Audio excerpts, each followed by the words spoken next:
सभी साथियों को मेरे इस नए वीडियो में हार्दिक हार्दिक स्वागत, वंदन, अभिनंदन है। सभी सम्मानित साथियों को मेरा सादर भरा नमस्कार। साथियों, आज मैं आप लोगों के बीच में एक तार्किक बातें कहना चाहता हूँ जो हमारे हिसाब से तो सत्य है। मेरी बात अगर किसी धर्म समुदाय या किसी जात विशेष को अगर बुरी लगती है, आप उसमें विचार करिए। अगर आपके विचार के हिसाब से बुरी लगती है तो मैं उसके लिए क्षमा प्रार्थी हूँ। अभी भारत देश में श्रावण मास चल रहा है। श्रावण मास पर्व का त्यौहार माना गया है। लोग इसमें शिव भक्ति करते हैं, अच्छी बात है। हम स्वतंत्र भारत में रहते हैं। हमारा संविधान हमको इस चीज़ की आज़ादी देता है, हमको स्वतंत्रता देता है कि हम अपने धर्म के हिसाब से हम पूजा पाठ कर सकते हैं। अभी हमने सोशल मीडिया के माध्यम से मैंने बहुत सारे ऐसे वीडियो और फोटो देखे, आप लोगों ने भी देखा होगा कि ये जो कावड़ के नाम पे ये जो गरीब लोगों को ट्रांसपोर्ट की सुविधा में जो बसें चलती हैं, जो आम पब्लिक चलती हैं, जो दुकानें सड़क के किनारे दुकानें चला रहे हैं, दुकान के संचालक हैं, एक कावड़ यात्रा में गए हुए लोग और जिनका सपोर्ट हमारी प्रशासन भी कर रही है। मैंने देखा कि पुलिस प्रशासन के लोग चारों तरफ खड़े हुए हैं। इसके बाद भी ये कावड़िए मतलब प्रशासनिक या प्रशासन के रहने के बावजूद भी इनके अंदर इतनी हिम्मत कि ये सड़कों पर तोड़फोड़ मचा रहे हैं, ट्रांसपोर्ट की सुविधाओं को तोड़-फोड़ रहे हैं, दुकानों को तोड़-फोड़ रहे हैं, किसी गरीब आदमी को परेशान कर रहे हैं। इनके अंदर इतनी हिम्मत आती कहाँ से है? ये कावड़िए एक पुण्य काम के लिए जा रहे हैं, लेकिन इनके अंदर इतनी हिंसात्मक भावनाएं आती कहाँ से है? इनको सपोर्ट कहाँ से मिलता है? एक पुलिस प्रशासन का अधिकारी, एक पुलिस चारों तरफ खड़ी हुई है, इसके बाद भी ये लोग वहाँ पे मारपीट कर रहे हैं, तोड़फोड़ कर रहे हैं, किसी रिक्शे वाले को मार रहे हैं, किसी बस वाले को तोड़फोड़ कर रहे हैं, किसी आम पब्लिक को मार रहे हैं, किसी दुकान वाले की तोड़फोड़ करके नुकसान कर रहे हैं। इतनी हिम्मत आती कहाँ से? ये हिंसात्मक भावनाएं आती कहाँ से इनके मन में? उसका कारण है क्योंकि जो सरकारें हैं वो उनका सपोर्ट कर रही हैं। किसी की भी हिम्मत नहीं है कि अगर पुलिस प्रशासन किसी चौराहे में खड़ा है और आप जाकर के किसी को तोड़फोड़ या किसी को मारपीट करें, लेकिन जब पुलिस प्रशासन आपका सपोर्ट करेगी तो आपके अंदर एक हिम्मत जागेगी हिंसा करने की कि क्या करें, क्या कर सकता है कोई, पब्लिक क्या कर सकती है जब पुलिस ही हमारे सपोर्ट में खड़ी है। मैंने देखा है कि एक गरीब रिक्शे वाले का रिक्शा तोड़ दिया। 15, 20, 25 कावड़िए, मूर्ख कावड़िए जो गांजे के नशे में, दारू के नशे में लोगों का नुकसान कर रहे हैं।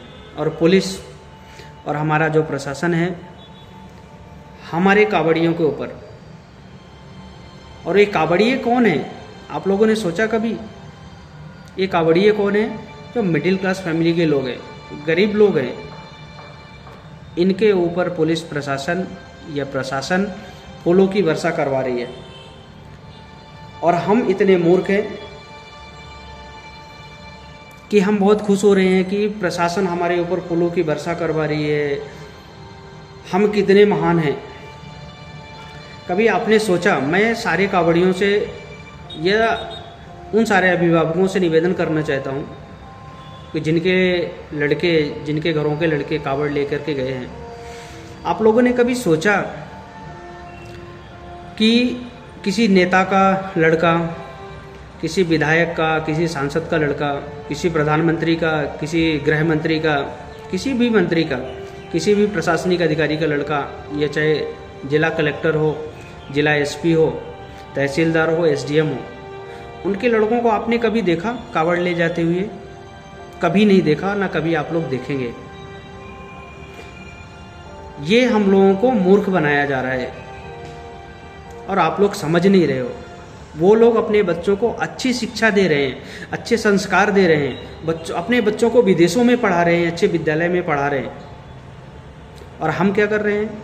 हम अपने बच्चों को कावड़ ढोने के लिए भेज रहे हैं, और हमारे बच्चे 12 साल, 15 साल, 18 साल के लड़के गांजे की चिलिम मार के रोडों में तमाशा करते हुए, हिंसा फैलाते हुए जा रहे हैं। और उनकी हिम्मत कहाँ से बढ़ती है? हमारे सरकार से बढ़ती है। हमारी सरकार उन्हें सपोर्ट कर रही है, उन्हें प्रोटेक्ट कर रही है। पुलिस प्रशासन के रहने के बावजूद भी वो लोग तोड़फोड़ कर रहे हैं, और पुलिस उनका सपोर्ट कर रही है, शासन उनका सपोर्ट कर रही है। क्योंकि प्रशासन जानता है कि यही भीड़ हमारा वोट बैंक है। अगर ये अनपढ़ रहेंगे, पढ़ेंगे लिखेंगे नहीं, तो हमारा वोट बैंक बनेंगे और हमारी रैलियों के भीड़ का हिस्सा बनेंगे। और आप लोग बन भी रहे हो। आप लोगों ने कभी सोचा कि हम कावड़ ढोएंगे, कावड़ ढोने से हम प्रशासनिक अधिकारी बन सकते हैं क्या? हम एसपी, दरोगा, कलेक्टर या कोई एमएलए बन सकते हैं क्या? नहीं बन सकते हैं। अगर कावड़ ढोने से हम कोई प्रशासनिक अधिकारी बने या हमको सरकार या गवर्नमेंट नौकरी देगी, तो नेता लोग हैं ना, अपने बच्चों को विदेशों में नहीं पढ़ाते। ये बात हमको कब समझ में आएगी? आप लोगों को कब समझ में आएगी? आपके ज़िले का जो मंत्री होगा, जो सांसद होगा, आप पता करिए उनका लड़का कहाँ पढ़ता है। सारे एमएलए, एमपी, मंत्री, गृह मंत्री, विदेश मंत्री, जो भी जितने भी प्रशासनिक अधिकारी बैठे हुए हैं, उनके सारे बच्चों के अगर आप लिस्ट निकालेंगे तो सारे बच्चे सब विदेश में पढ़ रहे हैं। वो अपने बच्चों को अच्छी शिक्षा ग्रहण करवा रहे हैं। वो जानते हैं कि हमारा लड़का अगर अच्छी शिक्षा ग्रहण करेगा तो आगे आने वाले समय पे एक प्रशासनिक अधिकारी और अधिकारी बनेगा। और आप लोगों को ऊपर फूलों की वर्षा करवा रहे हैं। आप लोग समझ नहीं रहे हो कि धर्म के नाम पे आप लोगों को गुमराह किया जा रहा है। आप लोग पूजा अर्चना करिए, अच्छी बात है, लेकिन आप लोगों को मूर्ख बनाया जा रहा है। ये बात आप लोगों को समझ में नहीं आ रही है। आप किसी भी रैली में जाइए, किसी भी, समझ लीजिए कि हिंदू धर्म खतरे में, किसी भी नेता ने भाषण दे दिया, भड़काऊ भाषण दे दिया कि हमारा हिंदू धर्म खतरे में। अभी हमारा धर्म बचाने के लिए वो मूर्ख लोग, जो मिडिल क्लास फैमिली के लोग हैं, जो मजदूर लोग हैं, जो अंधभक्ति का चश्मा पहने हैं, वही लोग उस भीड़ में कूद पड़ते हैं, इकट्ठे हो जाते हैं। आपने देखा उस भीड़ में किसी नेता के लड़के को? आपने उस भीड़ में देखा कि किसी एसपी का लड़का, किसी कलेक्टर का लड़का हो? आपने देखा कि किसी मंत्री, किसी गृह मंत्री, किसी राज्य मंत्री का लड़का हो? नहीं देखा आपने, ना कभी देखोगे आप। इसलिए हमारा आप लोगों से निवेदन है कि आप अपने बच्चों को अच्छी तालीम देने की कोशिश करिए, उनको मोटिवेट करिए कि आपका लड़का अच्छी शिक्षा ग्रहण कर सके, और आप ऐसे ही कावड़ लेने के लिए, कावड़ ढोने के लिए आप भेजेंगे तो आपका लड़का अनपढ़ रह जाएगा और इन्हीं राजनीतिक पार्टियों का शिकार बनेगा और उनका वोट बैंक बनेगा। हमारा भारत देश, हम स्वतंत्र भारत में रहते हैं।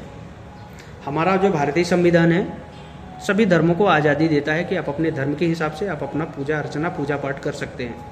लेकिन हमारा संविधान कभी नहीं बोलता है कि आप हिंसा फैलाओ, हिंसात्मक भावना रखो अपने मन में। किसी प्राइवेट प्रॉपर्टी, गवर्नमेंट प्रॉपर्टी का तो आप लोग नुकसान करो, किसी को मारो पीटो और मार पीट करके आप लोग अपनी पूजा अर्चना करो। ये हम एक सोचने वाली बात है, एक तार्किक बात है। आप लोग सोचिए इस विषय में कि जब कोई राजनीतिक नेता का लड़का, किसी प्रशासनिक अधिकारी का लड़का जब किसी भीड़ का भीड़ का हिस्सा नहीं बन सकता है, तो हम अपने बच्चों को क्यों भेज रहे हैं? हम क्यों हिस्सा बन रहे हैं? तो आप लोग इस विचार को समझिए कि आप लोगों के साथ धर्म के नाम पर खेल खेला जा रहा है।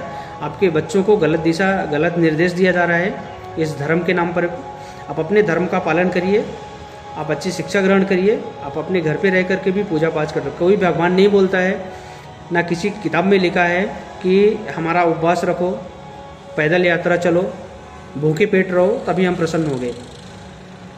किसी भी धार्मिक किताब में ऐसी बातें नहीं लिखी हुई है। तो आप लोग सोचिए, मूर्ख मत बनिए, इन राजनीतिक लोगों का शिकार मत बनिए आप लोग, और आप अपने बच्चों को अच्छी तालीम देने की, अच्छी शिक्षा देने की कोशिश करिए। जय हिंद।